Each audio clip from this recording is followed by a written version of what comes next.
There are a few key differences when I'm teaching stroke technique to a triathlete who's learned how to swim as an adult versus a youth swimmer who learned to swim as a youth and continues to swim as an adult. And these three things have to do with ankle flexibility, shoulder mobility as well as flexibility, thoracic spine mobility,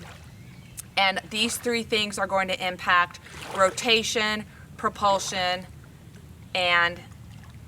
how comfortable from a breathing rate perspective they're going to be in the water. So, number one, if you learn how to swim as a youth and you continue to swim, you're going to have pretty good ankle flexibility, and that's going to help propel you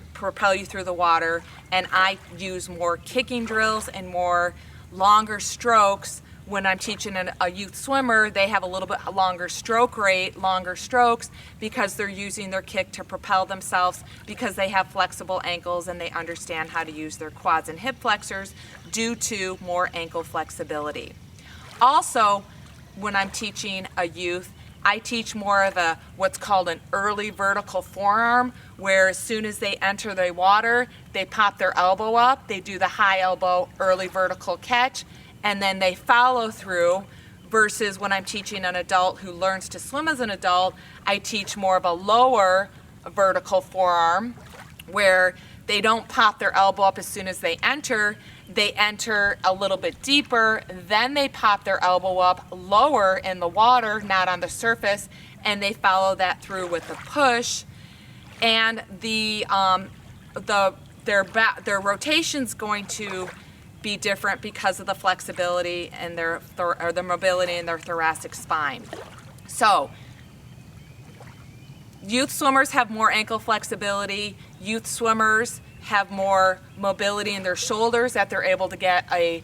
early vertical forearm catch compared to an adult onset learner swimmer who does a lower vertical forearm catch. And an adult needs to increase more of their thoracic spine mobility with various balance drills, as well as foam rollering and some dry land exercises, so they can increase their thoracic spine mobility, and that's going to help them with balance. An adult triathlete is going to have a higher stroke rate because they're going to be traditionally swimming more open water, and they're not going to be using their kick at all, so a higher stroke rate is going to change their propulsion compared to a youth swimmer who's going to have a little bit longer stroke rate because they're using their kick to propel them. And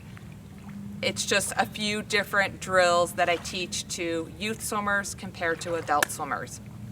I'd love to hear if you have any questions about this. Please send me a swim video for analysis so I can determine what your technique limiter is. Comment below, join the Chatter in our T2 Endurance group, and I hope you make it a great day.